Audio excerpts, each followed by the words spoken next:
maybe they won't say no to let me go help put on this SWAT school or this SWAT call out. And that was what I did.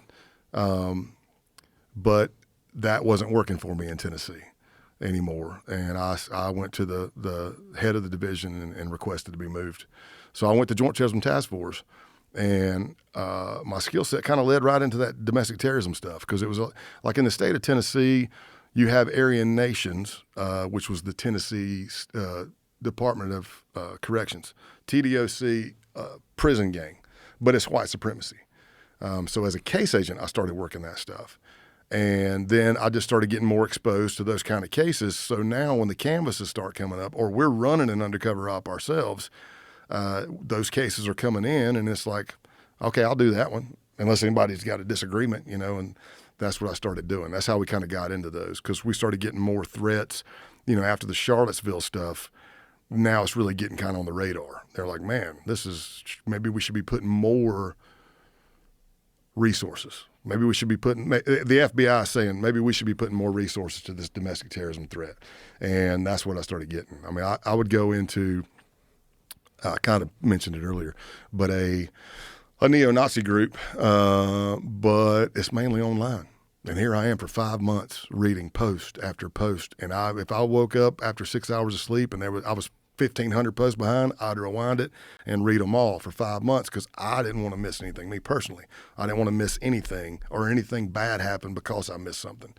But after 5 months and maybe meeting them once or twice, it's all First Amendment protected. They weren't doing anything to prepare for the violence, to cause violence. They're just preparing for the day, and then when the day happens, then they'll be ready. But again, I talk to people overseas, Canada, whatever. I have to explain. I'm like, look, in the United States, we have a Constitution, and your First Amendment is freedom of speech. I said, you can walk out in the street right here and say, I hate say a racial slur. I hope every racial slur dies. That's not illegal. As you know, you've seen it. You can burn American flags. Freedom of speech. Try that in China. Right. Let me know how that works for you. Death to China. Light the flag on fire. I'm not sure how long you'll last, right? Not long. But that's the hard thing about working domestic terrorism, is there's no federal domestic terrorism statute.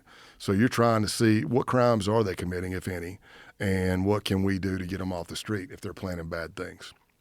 So how did you infiltrate the neo-Nazi organization? Did you actually meet with them in person, or was it mostly online? So I'll just jump to the base. Okay. Because the base was the one that's kind of the beginning and the end of the book. They were actively recruiting. I mean, I was in the Klan too for a little while for the job. I got to be careful how I say it, right? People clip I that know, out. right? Back when I was in the Klan, we were good old boys. But they were recruiting openly online, the base was. And the base is an accelerationist group. And that's what I again, great detail in the book, in the podcast. But the thing is most people hear white supremacy, they think hoods and robes and crosses on fire, right? That's not this, man. This is why they're called accelerationists. There's a book out there called Siege, written by James Mason, longtime white supremacist. It's a weird book. It's basically articles and interviews all just shoved together. But this guy kind of idolized and interviewed people like Charles Manson. What a great role model. I mean, if you're looking. But he created a group called Atomwaffen. And this is what accelerationism is. Because when I go to infiltrate the base, I'm just answering stuff they're putting out there. Emails, they're posting on Gab, save your race, join the base. We're a survivalist group. Email us at thebase_1@protonmail.com. So I start answering that stuff.